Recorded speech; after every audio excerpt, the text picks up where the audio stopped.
Today I'm with Doug Snyder of the Mississippi Watershed Management Organization. Thanks for joining us, Doug.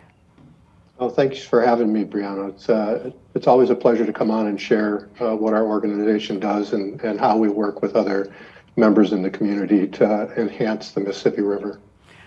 Okay, so in that vein, what exactly does the Mississippi Watershed Management Organization, also referred to as NWMO, do? And how does it relate to the Mississippi River?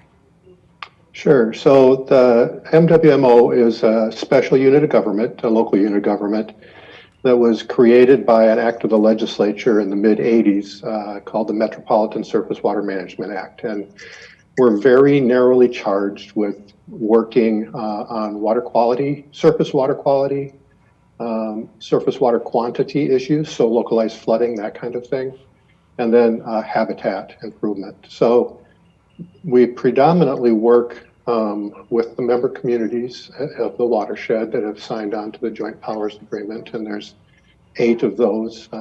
They are Minneapolis, St. Paul, Lauderdale, St. Anthony Village, Columbia Heights, Fridley, Hilltop, and the Minneapolis Park and Recreation Board is also a member.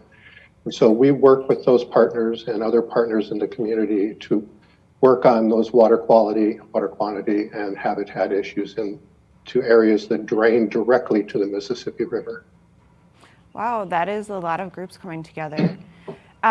So what are how is the riverfront changing in Minneapolis right now?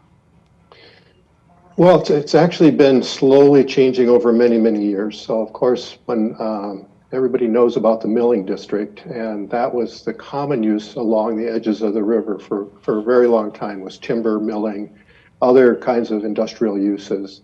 It transitioned into some commercial uses, and then with the lock and dams being created, it actually became the uppermost harbor on the Mississippi River system. So that's the old Upper Harbor Terminal, which is now being looked at for redevelopment. We'll talk a little bit more about that later. So those commercial industrial areas are now being transitioned, and we want to take advantage of that transition to work with Minneapolis Park and Recreation Board to try to turn as much of the riverfront as possible into publicly accessible lands where people can get down and enjoy the river, enjoy that habitat that's being created, understand more about the connection that they could have with the river as an amenity very near to them. And it's surprising how many people just don't know what's down there by the river, even though they've lived in Minneapolis for a long time.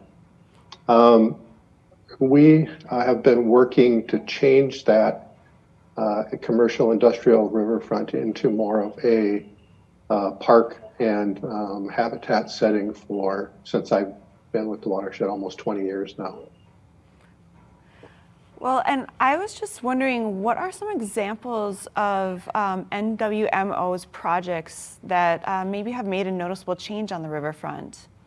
Sure. So we initially started working quite a bit in the Mississippi River Gorge, so between Ford Dam and lower St. Anthony Falls Dam, with the park board to do improvement of the trails that are along the river, access to the river at various points along there on both the east and west banks.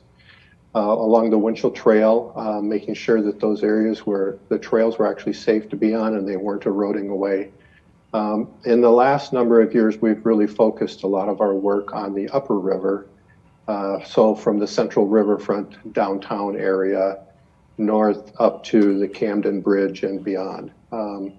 Some of the projects we've done in that area have been Halls Island, working with the Park Board, again, working with the Park Board and Park Foundation's Waterworks, which is recently coming online. We've done numerous bank restoration projects all the way in Minneapolis, but all the way up through Fridley as well, and with Anoka Parks in Fridley. And of course, there's our own Stormwater Park and Learning Center that's at Lowry, or just north of Lowry Bridge, for people to come out and kind of learn about prairies and other techniques that we use to manage stormwater in the area.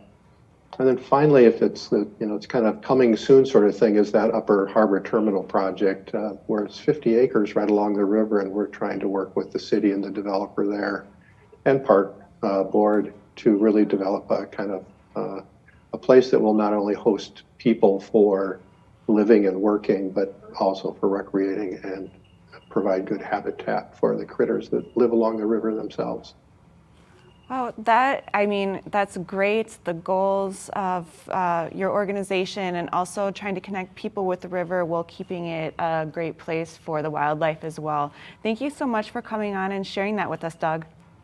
Sure, it's been a pleasure. Anytime. Thank you. Yep.